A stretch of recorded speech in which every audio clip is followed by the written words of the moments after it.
Military news. Russia's future submarines will be smaller and stealthier. The U.S. Navy prefers big, multi-role boats while the Kremlin builds the opposite. Russia's next-generation submarines will be smaller and stealthier than Moscow's current fleet. But officials from the Rubin Design Bureau contend that the Kremlin should invest in specialized designs rather than multi-role boats. Russian designers believe that the concept of a modular submarine design is possible. However, a multi-role boat would be an expensive jack of all trades but a master of none.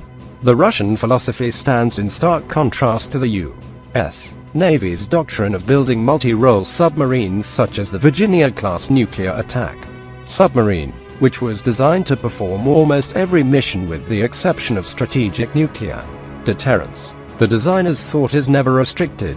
Everything can be combined and matched. Technically this is possible, but will it make sense? Quote, Igor Vilnit, general director of the Rubin Design Bureau, told the Moscow-based TASS news agency, "The modular principle is reasonable. But the way I see it, it is largely applicable to specific technical means and equipment. Some devices, radio electronics and power production. Each submarine has its own task. Creating a ship capable of coping with 100 tasks while in reality it will be performing just one function will be costly and ineffective." Quote, the Russians are currently working on a next-generation attack submarine under the project name Husky. The new attack submarine is reportedly being developed in two variants. One version would be an interceptor similar in concept to the Alpha-class or Sierra-class submarines, while the other would be a guided missile submarine designed to replace the Oscar II class. One of the reasons that the Russians are already looking at next-generation replacement attack submarines is because the new Yazan class, while extremely capable, is also extremely expensive. Moreover, construction of the 8 planned Yazan class boats is taking a long time, as Center for Naval Analysis senior research scientist specializing in Russian military affairs Dmitry Gornberg had earlier told the National Interest. Because the Yazan class is so expensive and takes so long to build, the Russians might need to look at alternative designs. The Russians probably have a good chance of recapitalizing their fleet if they are able to design a cheaper and more producible submarine design. "I can't see any reason why not," said Michael Kaufman, a research scientist specializing in Russian military affairs at Center for Naval Analysis. "Dmitry and I have been arguing for a while that the Yazan class is too expensive to be realized. Past those laid down and they are unlikely to complete anymore. It is simply not a submarine that can be produced in suitable numbers." Quote, but in addition to recapitalizing its nuclear submarine fleet, the Russians have to design a successor to the Kilo class, which is still an excellent boat. Despite its age, the Russians' first attempt to replace the Kilo with the Lada-class submarine proved to be a dead end. Moscow simply failed to design a practical air-independent propulsion system, or AIP. Russia also needs to figure out a workable diesel-electric design to succeed the 636-3 improved Kilo, and while they have several prototypes, likely 4 of which will ultimately become their own class of submarine, it's unclear what the ultimate decision is on AIP, Kaufman said. The Russians are currently working a design called the Kalina to succeed the Kilos. It is possible that Moscow could equip the Kalinas with an AIP. However, the Russians might also simply adopt extended capacity battery packs for its new boats. This article originally appeared at the National Interest by Dave Majumdar.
beginning in Afghanistan until the CIA began supplying Stinger missiles to the Mujahideen.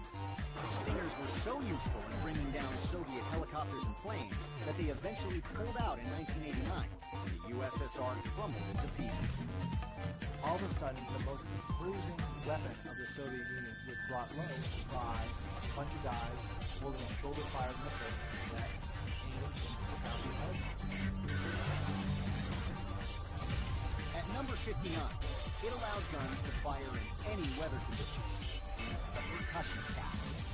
Our Blue Ribbon panel found this leaping innovation from 1839 essential to the blue.